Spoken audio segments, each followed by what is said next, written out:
Prestando um culto santo a Deus. Este será o título da nossa quinta lição do segundo trimestre do ano de 2023 da classe de jovens.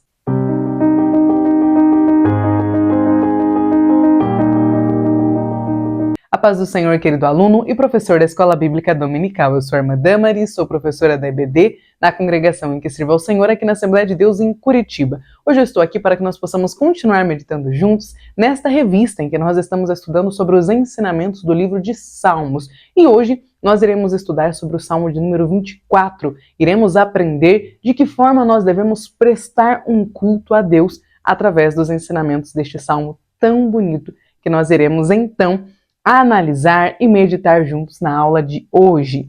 Antes de nós entrarmos aqui nos detalhes da nossa aula, eu quero lembrar aos irmãos, porque eu também tenho esquecido de falar nos últimos vídeos, para que você, por favor, me ajude deixando o seu like neste vídeo. Se você ainda não é inscrito, por favor, se inscreva aqui no canal e seja muito bem-vindo, fique muito à vontade para deixar o seu comentário. Será uma alegria poder ver o que você escreveu. Se tiver alguma pergunta, alguma dúvida, eu irei respondê-los. Vamos então para a nossa aula, vamos meditar juntos. Nosso texto principal está lá no Salmo de número 24, verso 7, e diz assim: Levantai, ó portas, as vossas cabeças, levantai-vos, ó entradas eternas, e entrará o Rei da Glória. No resumo da nossa lição, está escrito o seguinte: a nossa vida deve estar plenamente em coerência com os valores do Deus que tributamos, reverenciamos e adoramos. Os nossos objetivos para a aula de hoje são os seguintes. Primeiro, compreender que o Deus Todo-Poderoso é o objeto de nossa adoração. Segundo, saber como o crente deve se apresentar diante de Deus em um santo culto. E terceiro, conscientizar de que o culto é a expressão visível do divino na terra. Fiz um corte porque fui fazer a leitura dos objetivos aqui juntamente com os irmãos e falei, gente, o que aconteceu? Parece que tá pior a minha vista. Aí eu me lembrei de que eu estava sem óculos, mas agora podemos continuar. Vamos fazer juntos a leitura do texto bíblico. Leremos o Salmo de número 24, dos versos 1 ao 10. Do Senhor é a terra e a sua plenitude, o mundo e aqueles que nele habitam, porque ele afundou sobre os mares e afirmou sobre os rios. Quem subirá ao monte do Senhor ou quem estará no seu lugar santo? Aquele que é limpo de mãos e puro de coração, que não entrega sua alma à vaidade, nem jura enganosamente. Este receberá a bênção do Senhor e a justiça do Deus da sua salvação. Esta é a geração daqueles que buscam a tua face, ó Deus de Jacó. Levantai, ó portas, as vossas cabeças, levantai-vos, ó entradas eternas, e entrará o Rei da Glória. Quem é este Rei da Glória? O Senhor forte e poderoso, o Senhor poderoso na guerra. Levantai, ó portas, as vossas cabeças, levantai-vos, ó entradas eternas, e entrará o Rei da Glória. Quem é este Rei da Glória? O Senhor dos Exércitos, ele é o Rei da Glória. Amém! Que texto maravilhoso! Como é bom poder ler um salmo que adora, que exalta o Senhor, no qual nós podemos meditar e o nosso coração se enche de alegria por poder servir a um Deus que é tão poderoso, um Deus que nos criou, mas que não apenas nos criou, que cuida de nós, que tem o desejo de que nós possamos melhorar, evoluir, ter maturidade. E hoje nós iremos então saber como fazer isso apresentando um culto melhor a Deus. Nossa introdução vai nos dizer o seguinte: a presente lição é um estudo a respeito do Salmo 24. Nós veremos o contexto em que este salmo foi produzido, sua estrutura e como ele mostra duas realidades no contexto de um culto: Deus como objeto de adoração e adoradores que tributam adoração a ele. Nesse sentido, nós perceberemos que o Salmo 24 tem muito a nos auxiliar na prática do culto a Deus em nossas igrejas locais. Primeiro tópico, o Deus Todo-Poderoso é o objeto de nossa adoração. Primeiro subtópico, o contexto do Salmo 24. Acerca deste salmo, a maioria dos estudiosos o remonta ao contexto da chegada da Arca da Aliança à tenda preparada no Monte Sião, no período do reinado de Davi. É verdade também que o salmo tem sido classificado na categoria dos messiânicos devido à ênfase dos versículos 7 ao 10. Entretanto, o nosso estudo se dará na perspectiva de considerar o salmo adequado para uma ocasião litúrgica, o quanto ele nos ajuda a cultuar a Deus de maneira verdadeira. Por isso, o classificamos na categoria de salmos litúrgicos. Seu apelo litúrgico nos auxilia na prática do culto moderno.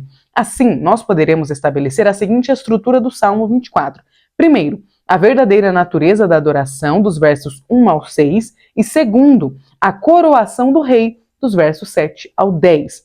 Na primeira estrutura, a natureza, da verdadeira adoração, nós podemos subdividi-la em duas partes. Primeiro, o objeto da adoração, o Deus Criador, e segundo, a vida de quem adora. Neste primeiro tópico, nós abordaremos os versículos 1 e 2 e os versículos 7 ao 10, pois dizem respeito ao objeto de devoção e adoração do crente. Então, quem é este objeto de adoração na vida do crente?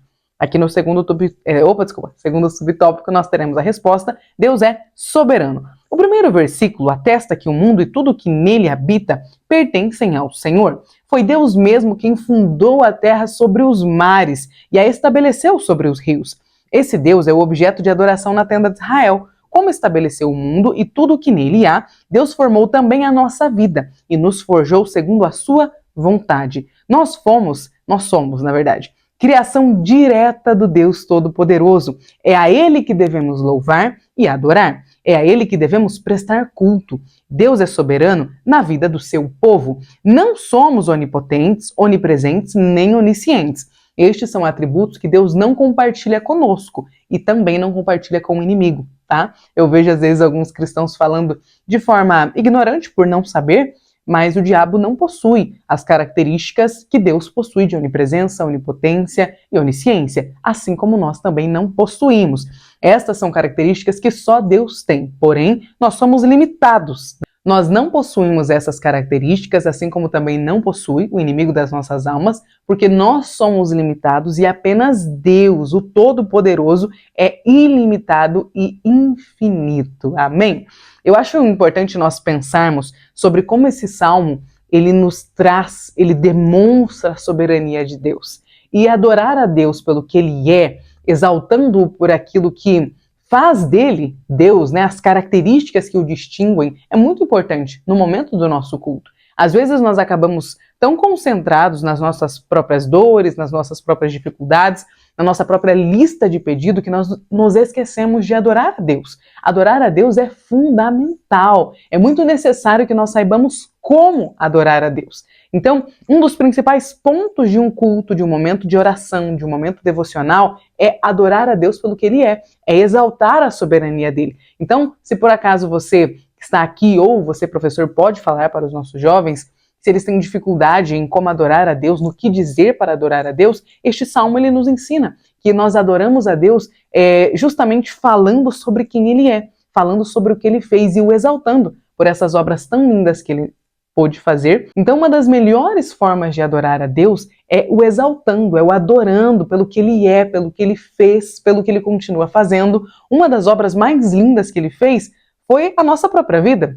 Foi quando Ele me fez, quando fez a você, professor, aluno que está aqui. É importante falarmos isso aos nossos jovens. Nós vivemos em uma geração com um gravíssimo problema de baixa autoestima. As pessoas têm pouco que estimar em si. E talvez se nós voltássemos os nossos olhos para a palavra de Deus e entendêssemos que foi Deus, o Todo-Poderoso, que nos fez, nós saberíamos exatamente onde está Deus e onde nós estamos. Porque nós não somos como Deus, desejar isso, assim como a irmã Eva desejou lá no Éden, é pecado, não é o ideal, mas nós temos um valor inestimável diante de Deus, porque nós somos a coroa da criação dele. Então é maravilhoso para o nosso momento de culto nós sabermos quem nós somos e nós sabermos quem é o Deus que nós adoramos. Amém?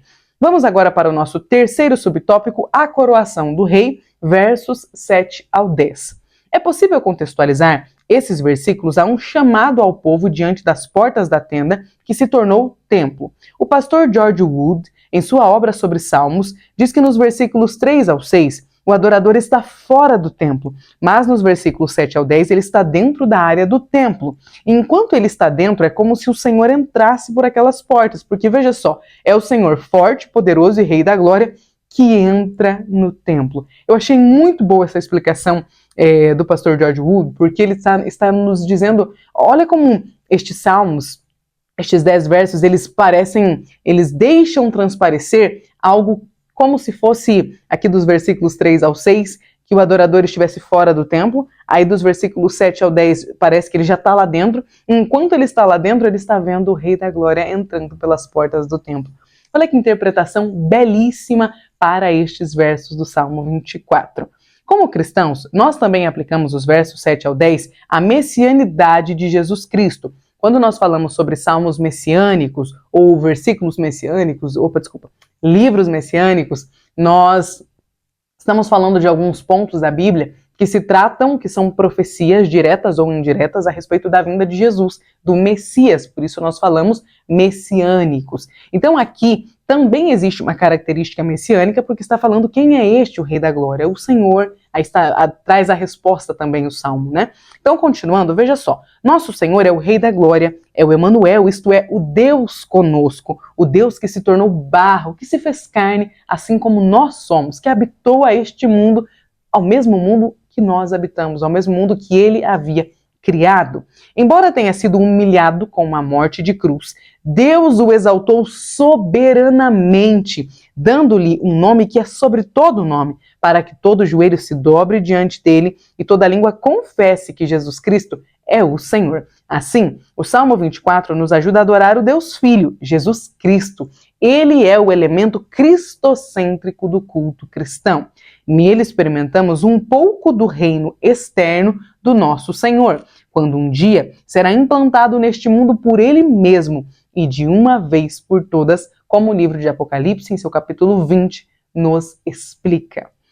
Eu acho maravilhosa a forma com que a lição trouxe a explicação para este ponto da coroação do rei, para que nós possamos entender quem é este rei e entendermos que nos cultos modernos, nos cultos dos nossos dias atuais, nós continuamos adorando o mesmo Senhor, o mesmo Deus. A única diferença é que hoje nós sabemos exatamente quem é Jesus, porque ele já veio e nós, que não fazemos parte do povo judeu, do povo hebreu, somos salvos pela graça. Nós, então, temos em Jesus um elemento ainda maior de adoração, porque se não fosse pelo sacrifício dele na cruz, nós não teríamos direito de receber ao Pai, de ter a nossa aliança que foi rompida lá no Éden, restaurada com o Pai. Então é Jesus que veio para os que eram seus e os seus não o receberam, mas que dá para todos quanto o receberem o direito de serem filhos. Então é por Jesus, é pelo Filho, é pelo caminho que o Filho estabeleceu até o Pai, que nós que somos gentios podemos acessar a Cristo. E aqui está um dos maiores motivos para nós celebrarmos a Jesus e prestarmos um culto a Ele. Amém? Vamos entrar agora no nosso segundo tópico, como se apresentar diante de Deus em santo culto. Aqui no subsídio 2, a lição nos dá uma ideia para nós professores que vamos lecionar essa aula, de iniciar esse segundo tópico perguntando aos nossos jovens quem subirá ao monte do Senhor, que é a pergunta que o Salmo nos faz. Então, olha só, o primeiro tópico vai nos falar sobre a pureza de coração. O versículo 3 se inicia com a seguinte pergunta: quem subirá ao monte do Senhor? Em outras palavras, quem pode entrar no templo e receber a bênção do Senhor? Quem pode cultuar a Deus? Quem pode entrar dentro, uma redundância, mas quem pode entrar em uma igreja hoje e adorar ao Senhor? Quem pode? Quem de nós tem liberdade, tem livre acesso, tem capacidade para entrar no santo templo e oferecer um culto a Deus? O verso 4 nos responde o seguinte: o limpo de mãos, puro de coração, que não tem vaidade e nem pratica o engano. Todas essas características são esperadas do jovem adorador que entra no templo para cultuar a Deus. Então, quem subirá ao monte do Senhor? Aquele que for limpo de mãos, puro de coração, que não tiver vaidade e que não praticar o engano. Estas características eram esperadas de quem pudesse entrar no templo do Senhor e que continuam sendo esperadas hoje para que nós possamos prestar um culto ao Senhor. O Senhor deseja que nós possamos ser limpos de coração, não praticar o engano, para que então possamos cultuar a Ele. São requisitos fundamentais para o culto, não só lá naquela época, no tempo do salmista, que escreve este Salmo 24, mas também nos dias atuais.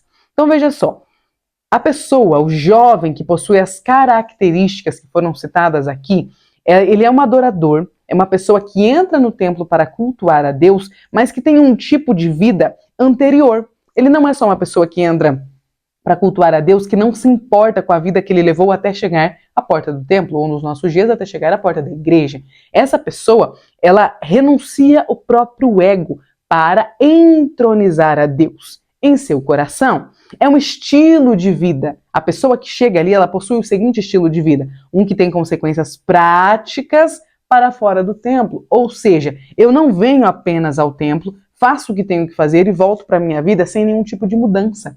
Não é quando nós falamos de cristianismo, quando nós falamos de adorar a Deus, de vir ao templo para prestar um culto, nós estamos falando de um culto que muda as nossas vidas. Nós estamos falando de um tipo de culto, de um tipo de vida, porque quem cultua ao Senhor tem um estilo de vida diferente. Não é só vir e cultuar e acabou. Vou embora e vou viver a minha vida e o Senhor e Deus não se mete, né? Na minha vida. Não funciona assim. Quando nós cremos em Deus, quando nós entregamos a nossa vida a Ele, nós passamos a ter um estilo de vida cujo culto é uma parte fundamental dessa vida, mas que a nossa mudança de vida, ela não diz respeito apenas ao momento de culto. Quando as pessoas saem do culto, as características de pureza de coração, limpeza de mãos, falta de vaidade e falta de engano, né? Não praticar o engano, essas características acompanham uma pessoa não só no culto, mas também na vida fora do culto. Olha como o cristianismo é maravilhoso. Por isso que nós falamos que é um salmo messiânico, mas é importante nós pensarmos que na antiga aliança, assim como na nova aliança, todos aqueles que recebem a Deus e que desejam adorá-lo precisam aceitar que a sua própria vontade será subjugada para que a vontade do Senhor prevaleça. Tanto na antiga aliança quanto na nova aliança, crer em Deus, ser um filho de Deus, diz respeito à mudança de vida. Deus esperava que os judeus, que os hebreus com quem ele tinha um pacto, o adorassem, mas não só que eles o adorassem de vez em quando, nas festas, nos dias específicos, o Senhor esperava que eles tivessem uma vida que refletisse o Deus que eles serviam. Assim como na nova aliança, o Senhor espera que nós possamos ter uma vida que conte, mesmo sem palavras, a quem é que nós prestamos culto, a quem é que nós prestamos adoração.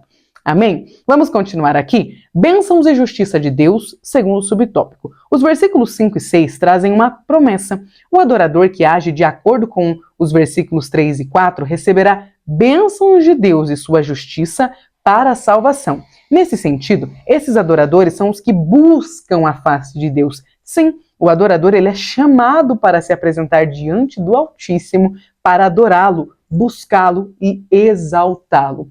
Nós não somos apenas convidados pelo Senhor para vivermos uma vida diferente, mas nós somos chamados por Ele, convidados por Ele para adorá-lo, para exaltá-lo, para reconhecer que nós somos filhos, que nós somos criaturas, servos e que Ele é o Deus, é Rei, é poderoso, é o nosso Criador. Então, o Senhor deseja estabelecer conosco uma relação de intimidade na qual as duas partes, Ele e nós, saibamos bem quem nós somos. O Senhor não deseja que nós façamos uma adoração na qual a gente só venha e fique de uma forma, como que fala, em transe.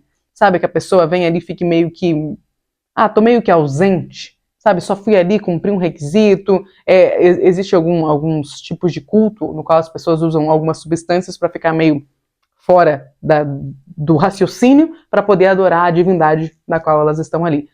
Para o nosso Deus, a ideia é completamente diferente. Ele não deseja que nós estejamos ausentes ou usando algum tipo de substância que faça com que a gente fique meio, sabe? Não. O Senhor deseja que nós estejamos completamente racionais para que nós saibamos que nós somos filhos, que nós fomos resgatados pelo bom preço que o Filho dele pagou e que agora nós podemos acessar a Ele, nosso Pai, nosso Senhor, nosso Criador. Então é importante que no relacionamento com Deus nós saibamos exatamente quem é que merece culto.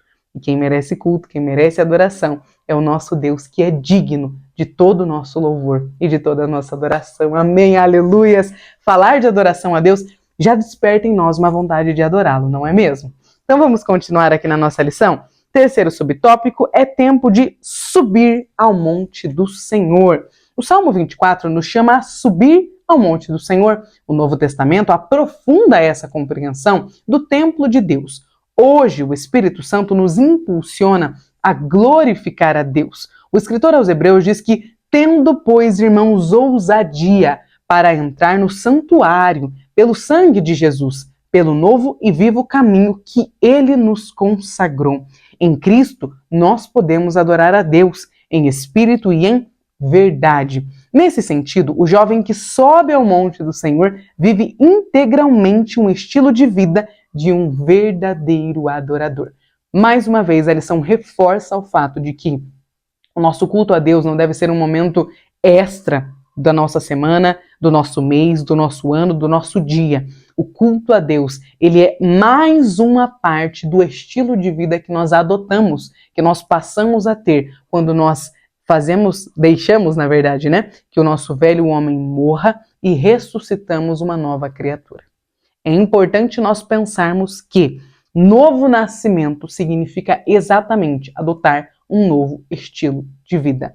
Não condiz com os padrões do cristianismo uma vida entregue aos seus próprios desejos. Nós precisamos saber exatamente quem é que nós éramos e quem é que nós somos depois da transformação. Porque depois do momento de transformação, depois que nós aceitamos a Jesus e que desfrutamos de um novo nascimento, nós adotamos sim um estilo diferente, transformado de vida. Agora nós vamos para o nosso terceiro e último tópico, o culto à expressão visível do divino na terra. Então, primeiro subtópico, o culto a Deus. Basicamente, o culto a Deus é um momento em que nós tributamos, reverenciamos e adoramos a Deus numa igreja local. Aqui está uma boa síntese do que é culto, e nos dias que nós estamos vivendo, onde se prega muito a respeito de ser desegrejado, de não precisar estar em uma igreja necessariamente para adorar a Deus, de não precisar fazer parte de uma igreja local, é importante nós darmos uma atenção para o que este tópico da lição vai nos falar, este subtópico, na verdade. Embora os cristãos entendam, teológica e doutrinariamente, que a adoração não está mais restrita à área geográfica, inclusive cita aqui a passagem de João, capítulo 4, quando a mulher samaritana pergunta ao Senhor, e aí, onde nós devemos adorar? E o Senhor já vai responder a ela que nós não precisamos adorar no sentido de ir até um lugar. Quando a gente fala de subir ao Santo Monte, é uma referência, lá na Antiga Aliança, era uma referência física de um lugar que realmente existia. Para nós é um pouquinho diferente, porque a gente não necessariamente precisa subir a um monte. Nós podemos prestar um culto a Deus em outros lugares? Podemos. Mas olha só o que a lição vai nos dizer. Desde os primórdios, nós nos reunimos num local visível para cultuar a Deus e para cumprir as duas ordenanças do nosso Senhor. Quais foram as duas ordenanças? O batismo e a ceia do Senhor. Então, sim, nós precisamos adorar a Deus de forma pública, porque o Senhor nos deixa duas ordenanças que precisam ser desfrutadas em grupo, que precisam ser desfrutadas em público. O batismo, ele não é um momento em que você, no seu próprio quarto, fala, Senhor, eu te aceito como meu Salvador e se batiza sozinho. Não, o batismo ele é um momento em que nós publicamente dizemos ao mundo que nós estamos nos unindo a Cristo para ter uma vida, o restante de toda uma vida completamente diferente, uma vida transformada. Então, batismo e ceia do Senhor não são coisas que nós fazemos em casa, sozinhos, com a nossa própria família. A ceia do Senhor, assim como o batismo, é algo que nós fazemos em público, na nossa igreja local, na nossa congregação. Não é para nós nos batizarmos sozinhos, não é para nós sermos batizados pelos nossos próprios familiares, não é para nós ceiarmos com os nossos filhos em casa. Não existe esse tipo de interpretação bíblica, porque é muito claro que o Senhor deseja, ele já desejava, continua desejando, mas na ordenança bíblica, que nós tenhamos o batismo e a ceia do Senhor como elementos que nos unem em um culto a Deus. Em alguns momentos da história, em algumas situações específicas, em alguns países específicos, é mais difícil cultuar a Deus por conta da perseguição do Estado? Sim, é. Só que nós precisamos pensar que quando o Senhor nos traz uma ordenança, ela é uma ordenança geral. Ela pode ser alterada quando a gente pensa num país da janela 10/40, onde cristãos não têm onde ser batizados e não têm onde cultuar ao Senhor, porque não podem se reunir em grupo. Porém, nós, cristãos brasileiros, temos onde nos reunir. Temos igrejas, se nós estivermos falando aqui num público, a maioria assembleiano. No vídeo passado eu recebi alguns comentários de irmãos batistas, de outras congregações que utilizam as revistas da CPAD, sejam muito bem-vindos, mas como nós estamos falando de uma revista que é escrita pela Casa Publicadora das Assembleias de Deus, basicamente, a maior parte das pessoas que estão aqui me ouvindo são assembleianos. Então nós sabemos que tem uma Assembleia de Deus praticamente em cada bairro, às vezes mais de uma em um único bairro. Então, nós tendo todo esse acesso, não podemos achar que nos nossos dias a gente pode dar uma mudadinha, uma renovada na Bíblia Sagrada. Não podemos. Ceia do Senhor e o batismo em águas continuam sendo dois elementos fundamentais do culto público. Você pode realizar um culto a Deus na sua casa? Pode, mas você não pode se batizar sozinho e nem ceiar sozinho. Estes dois elementos fazem parte do culto público, do momento em que nós estamos junto com a nossa congregação, com os nossos irmãos em Cristo, que adoramos a Deus e no qual nós temos ali o batismo de novos convertidos e nós temos um momento de ceia, em que nós ceiamos para relembrar o ato vicário de Jesus ao se entregar por nós e restaurar a nossa comunhão com o Pai e, claro, pagar a nossa dívida, que assim, para nós seria impagável. Continuando aqui neste ponto, porque é importante esclarecermos estes detalhes, nesse momento nós entendemos que Deus se encontra conosco em culto, pois o louvamos, intercedemos, esperamos que Ele fale conosco por meio da exposição da palavra de Deus e nós também experimentamos o compartilhamento dos dons espirituais para a nossa edificação. Outro ponto importante para o pessoal que prega aí sobre a questão de ser desigrejado, como é que ficam os dons espirituais quando você fica sozinho na sua casa? Para que serve o dom espiritual? Os dons, na verdade, espirituais, quando eu estou congregando sozinho. Aliás, quando eu deixo de congregar para cultuar a Deus, só eu e Deus. Como é que fica o restante? Assim, a nossa edificação ela é feita em conjunto. O ato de eu ser mais paciente com um irmão que é menos paciente, ou com um novo convertido que não entende sobre a paciência, o fato de eu ser generosa com outra pessoa, implica uma outra pessoa. Não tem como eu ser generosa sozinha. Não tem como eu praticar atos de misericórdia sozinha, trancada na minha casa. Portanto, quando nós olhamos para a palavra de Deus e nós realmente analisamos o que a Bíblia tem a nos dizer, nós entendemos que desigrejamento, o ato de cristãos deixando a igreja para serem cristãos em casa, sozinhos, cultuarem sozinhos, não é bíblico e não se sustenta quando comparado com mais de um versículo. E agora, para a gente encerrar esse tópico, logo o culto cristão é um momento de grande devoção espiritual de maneira congregacional. Segundo subtópico, a importância da liturgia. De maneira geral, nós podemos conceituar liturgia como forma que um culto a Deus é conduzido. Então, nesse caso, de acordo com a sua história, a igreja local pensa nos cânticos, na linguagem a ser usada, nos gestos e toda a forma audível e visível que contribuirão para o bom andamento do culto. Naturalmente, a liturgia traz uma ideia de ordem. Ela deve ser espontânea no sentido de que o apóstolo Paulo nos ensinou. Quando vos ajuntais, cada um de vocês, tem salmo, tem doutrina, tem revelação, tem língua, tem interpretação. Faça-se tudo para edificação. Assim, nós podemos dizer que a liturgia das igrejas, no geral, tem os seguintes elementos: oração inicial, cânticos congregacionais, momento de intercessão, leitura oficial das Escrituras, ofertório, pregação da palavra, apelo, oração final e bênção apostólica. Essa ordem, no entanto, pode variar.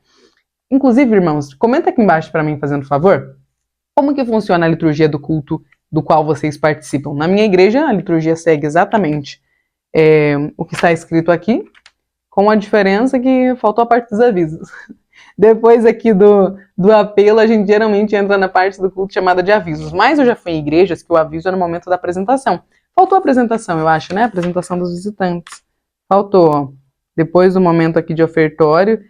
Assembleia de Deus não pode faltar. Tem que cantar as irmãs, o coral misto, os jovens, os adolescentes, as crianças. É maravilhoso fazer parte da Assembleia, porque nós temos vários departamentos, a oportunidade de que todas as pessoas que fazem parte da igreja possam, de acordo com a sua faixa etária, estarem envolvidas em algum dos grupos. Então, faltou exatamente aqui todas as oportunidades que os grupos das igrejas recebem. Mas é maravilhoso observar que a liturgia de uma igreja para outra pode mudar.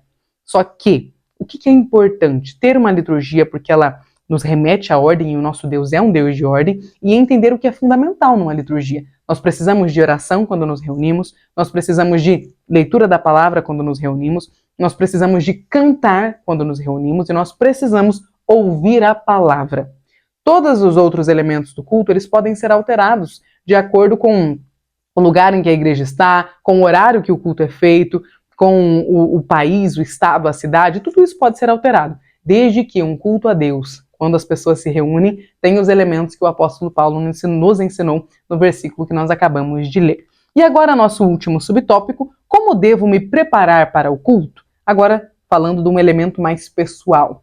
De acordo com o Salmo 24, o nosso culto e sua liturgia devem nos levar a adorar a Deus em espírito e em verdade. Aqui, espírito e verdade tem a ver exatamente com a disposição de estar inteiro no ato de adoração, sabendo o que se está fazendo, como Paulo nos ensina lá em Romanos, capítulo 12. Nós não podemos estar presentes de corpo, mas ausentes de mente. O culto não acontece por causa da liturgia, mas por causa dos adoradores. Nesse sentido, toda a nossa memória, atenção, imaginação, pensamento e linguagem devem estar voltadas para o que nós estamos fazendo, que é, no caso, prestando um culto ao Senhor. No momento do culto, nós estamos subindo ao monte do Senhor. Por isso, devemos ser participantes ativos do período cultico. Entoar os cânticos, suplicar a Deus na oração congregacional, receber a palavra de Deus com toda reverência e quebrantamento faz parte, né? São aqui alguns dos elementos que nós precisamos estar fazendo dentro de um culto a Deus. Um culto pode mudar a trajetória de uma vida. Eu achei muito boa essa frase com que o último subtópico se encerra, porque, como eu falei agora há pouco, quando nós pensamos no novo nascimento, quando nós pensamos em alguém que aceita Jesus, que faz com que seu velho homem morra, né? Seja ali sepultado e que essa pessoa nasce de novo, nós estamos falando de alguém que tem uma nova vida, que tem novos hábitos, que tem novos desejos, que tem novos sonhos, que tem novos costumes. Nós estamos falando de uma pessoa que vai falar diferente, que vai pensar diferente, que vai olhar diferente, que vai reagir diferente. Nós estamos falando de alguém que aceitou a Jesus e que, portanto, agora passa a ter a sua vida regida, dirigida, guiada pelo Senhor. É alguém que não se deixa mais levar pelo que a sua carne quer, mas é alguém que entrega a sua vontade a Deus, que subjuga os seus desejos diante do Senhor. Então, é claro que o culto a Deus pode mudar uma vida, que estar dentro de um culto muda a vida de alguém, porque nós estamos falando de uma pessoa que tem uma nova forma de viver. E que, portanto, por ter essa nova forma de viver, ela vai prestar um culto a Deus que é diferente. Porque como que nós adoramos a Deus? Como que nós prestamos um culto a Deus? Sabendo o que nós estamos fazendo ali. Por exemplo, a minha filha tem 2 anos de idade. E eu a levo à igreja desde que ela tinha 30 dias de vida, ela só não foi antes porque estávamos num período de pandemia.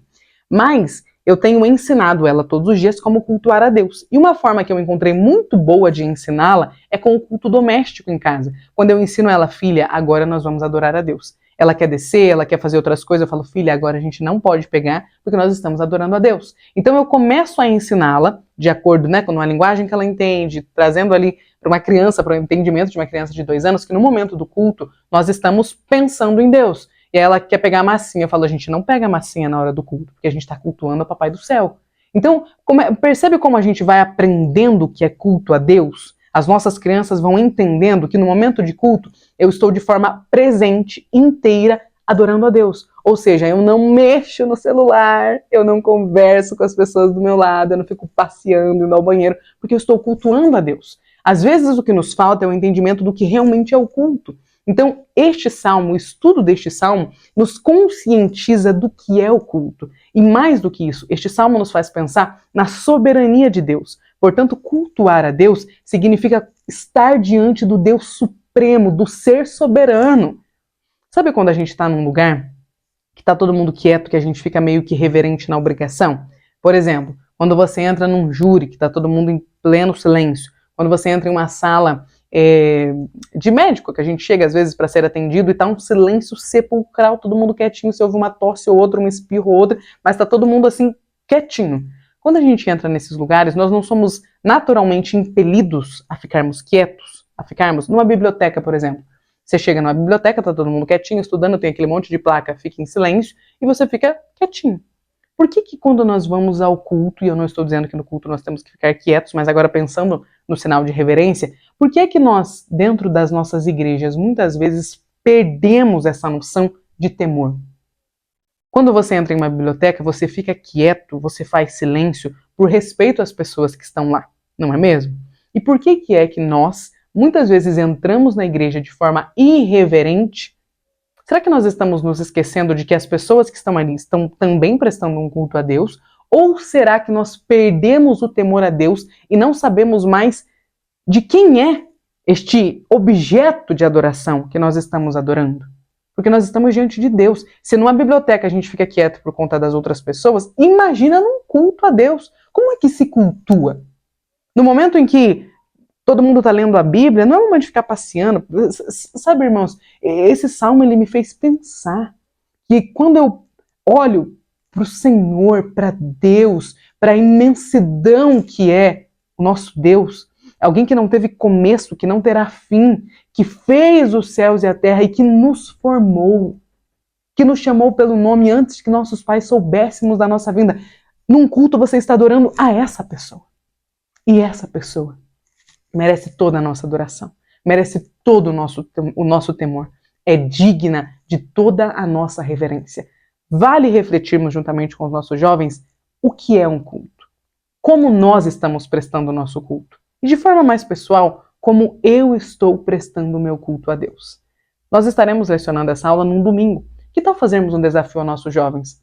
Vamos chegar no culto no domingo diferente? Vamos começar a trazer o nosso culto lá de casa, já elevando os nossos pensamentos a Deus, já cuidando com o que nós estamos falando, com o que estamos vendo. Às vezes a gente sai de casa numa correria, ouvindo rádio, vendo jogo de futebol, vendo as pessoas falarem, compartilhando coisa no Instagram, e você chega na igreja naquela correria, eu preciso ir ao banheiro, preciso arrumar lugar, não sei o quê. Sabe aquela correria e parece que a gente perde a noção de que num culto nós estamos ali para subir ao monte, para reverenciar a Deus, para inclinar a nossa atenção a Ele e adorá-lo. Amém?